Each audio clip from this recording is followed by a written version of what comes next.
Welcome to Vidyan Pathsala. Make learning smart and easy. Today in this video I will discuss about NCERT syllabus of class 8 Social and Political Life. This topic consists 10 important chapters like Indian Constitution, understanding secularism, parliament, laws, judiciary, criminal justice system, marginalization, confronting marginalization, public facilities, laws and social justice, etc. Why we need to study social and political life? Social science prepares students to grow up as active, responsible, and reflective members of society. And the study of politics, political science, and political life, it also helps students to understand how different societies and structures managed and governed. इस topic के हर एक chapter में हम लोग इस सब के बारे में और भी डिटेल्स और भी अच्छे से जान पाएंगे.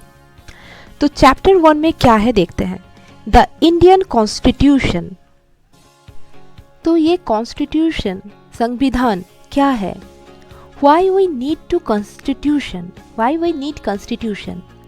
How the constitution go written or who wrote it? ये सारे जो सवाल है शायद ये चैप्टर पढ़ने के बाद ही लगता है ना कि कॉन्स्टिट्यूशन क्या है, किसने लिखा है, या फिर क्या क्या रीज़न था जो हम लोगों को कॉन्स्टिट्यूशन की ज़रूरत पड़ी. तो ऐसे जो सवाल मन में उठते हैं वही सारे सवाल के आंसर्स आपको इस चैप्टर में मिलेगा. तो थोड़ा सा बता देते हैं. संविधान की जो रचना किए थे वो है डॉक्टर अंबेडकर. डॉक्टर अंबेडकर ने 1950 में ये संविधान लिखा गया था, जो कि द फादर ऑफ कॉन्स्टिट्यूशन के नाम से परिचित है. हमारे कॉन्स्टिट्यूशन के अंडर में हमारे कुछ फंडामेंटल्स राइट्स है, मौलिक अधिकार, जैसे कि the right to equality, right to freedom, right against exploitation, right to freedom of religion, cultural and educational rights. Next chapter है अंडरस्टैंडिंग सेकुलरिज्म.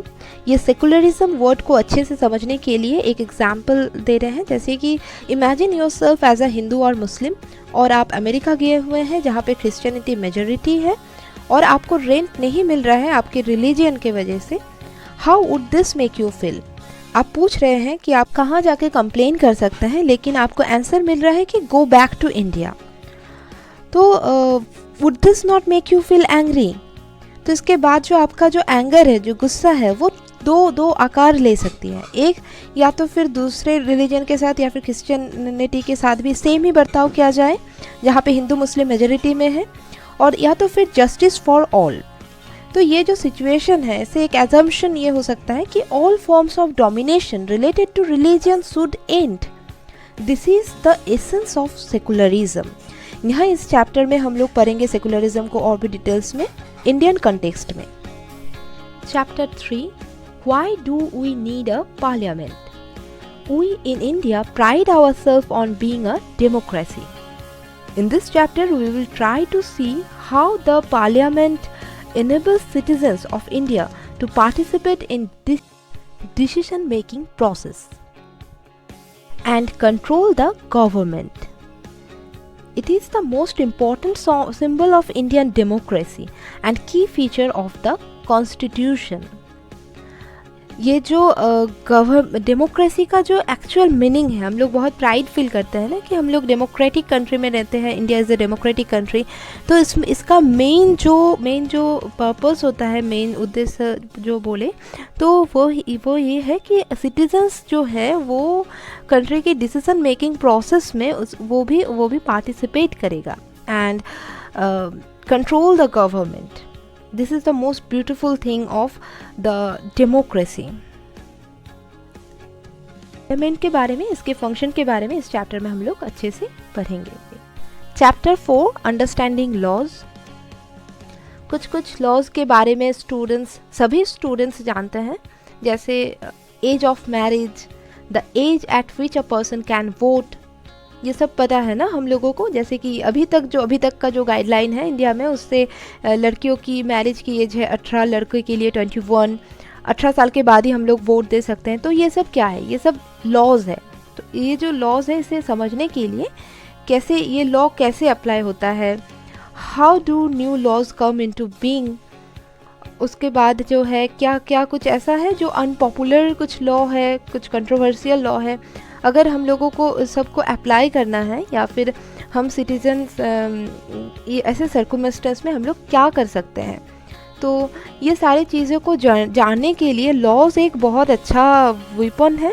अगर आप लोग लॉज जानेंगे, आपका क्या क्या अधिकार है, आप क्या क्या कर सकते हैं, तो आप अपने लाइफ में ये कभी भी अप्लाई कर सकते हैं और ये बहुत ज़रूरी है। तो इस चैप्टर में हम लोग पढ़ेंगे understanding laws. Chapter 5 judiciary. Judiciary क्या है?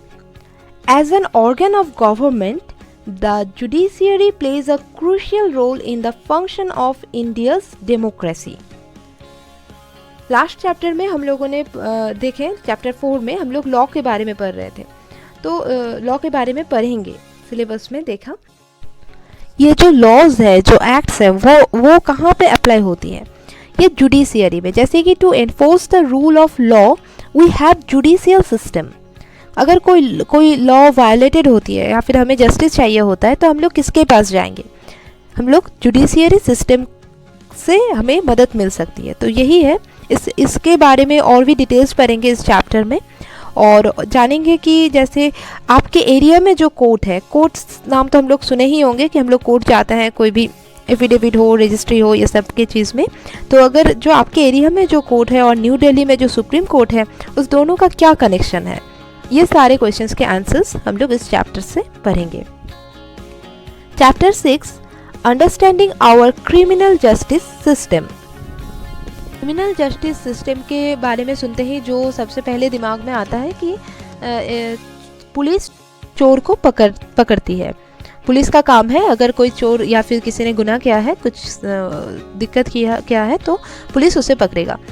लेकिन यहाँ पे जो बेसिक जो चीज़ समझना होता है वो है, हाँ पुलिस का ड्यूटी है चोर को पकड़ना, लेकिन अगर कोई गिल्टी है तो उसे सज़ा देने का जो मेन काम होता है वो है कोर्ट। तो क्रिमिनल जस्टिस सिस्टम से सबसे ज़्यादा जो चीज़ जुड़ा हुआ है वो है court.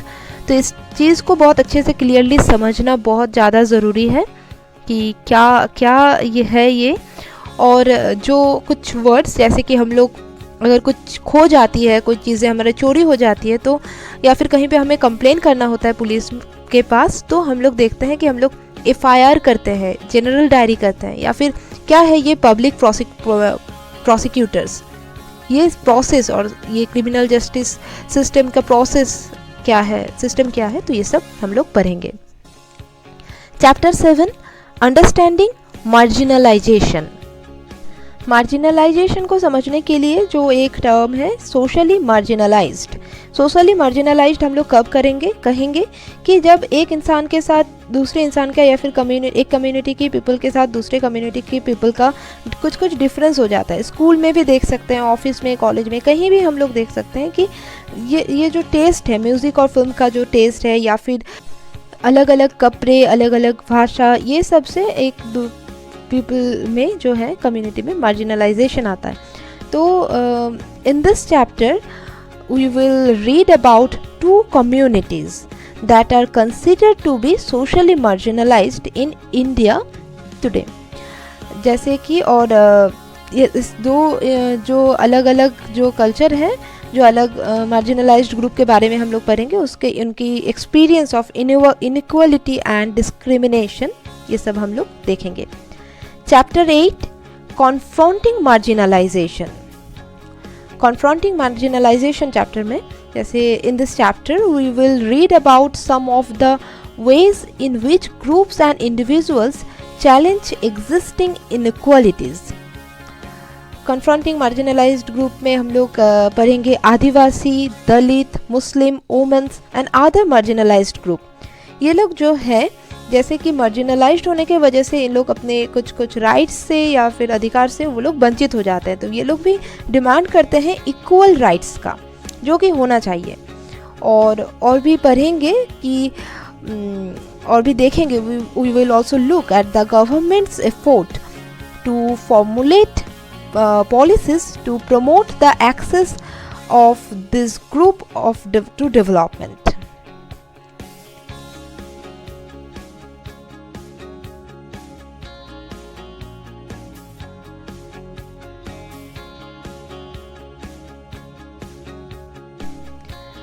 Chapter 9 Public Facilities. Public Facilities से हम लोग क्या समझ पा रहे हैं कि जो फैसिलिटीज़ पब्लिक के लिए है. एक एग्जाम्पल हम लोग दे सकते हैं कि वाटर फैसिलिटीज़, क्योंकि water as a part of the fundamental right to life. Public facilities के बारे में जो भी चीज़ें दिमाग में आती है जैसे कि health care facilities and sanitation. Similarly, there are things like electricity, public transport, school, college and many more. कुछ एग्जाम्पल आप लोग जब ये पढ़ रहे हैं तो कुछ चीज़ें आप खुद से भी सोचने की कोशिश करेंगे. अगर आप खुद भी सोचेंगे कि पब्लिक फैसिलिटीज़ क्या है और ऐसा एग्जाम्पल जो भी आपको लग रहा है तो ये अपने नोटबुक में ज़रूर नोट करें. कि ऐसे क्या होता है ना कि हम लोग जो एग्जाम्पल हम लोग खुद देखते हैं उस चीज़ से हम लोग अगर खुद की स्टडी को रिलेट कर पाएंगे तो हम लोग सब्जेक्ट को और उस चीज़ को और भी बेहतर तरीके से और भी अच्छे से हम लोग समझ पाएंगे. Chapter 10 law and social justice. इस चैप्टर में हम लोग लॉज एंड सोशल जस्टिस के बारे में पढ़ेंगे, क्योंकि लॉज कैसे सोशली जस्टिस करता है. जस्टिस क्या होता है कि अगर कहीं पे कुछ अन्याय हो रहा है, कुछ गलत हो रहा है तो लॉ के द्वारा उस चीज़ का समाधान होगा और उसे न्याय मिलेगा. तो चैप्टर 10 में और भी क्या देखेंगे कि to protect people from exploitation the government makes certain laws. This laws try to ensure that the unfair practices are kept at a minimum in the market. ये जो 10 चैप्टर के बारे में सिलेबस के में जो 10 चैप्टर है इसको अगर हम लोग को डिटेल्स में पढ़ेंगे, बहुत अच्छे से समझेंगे चीज़ों को, तो ये आगे जाके हमारे लाइफ में बहुत ही बेनिफिशियल होगी. सिर्फ स्टडीज़ और अच्छे मार्क्स के लिए नहीं, बल्कि आपका कोई भी कॉम्पिटिटिव एग्ज़ाम्स में भी इससे रिलेटेड बहुत सारे क्वेश्चन आते हैं. अगर खास करके अगर आप लोग WBCS की प्रिपरेशन करना चाहते हैं या फिर सोशल एक्टिविटीज़ में काम करना चाहते हैं तो ये आपको आगे जाके बहुत हेल्प करेगी.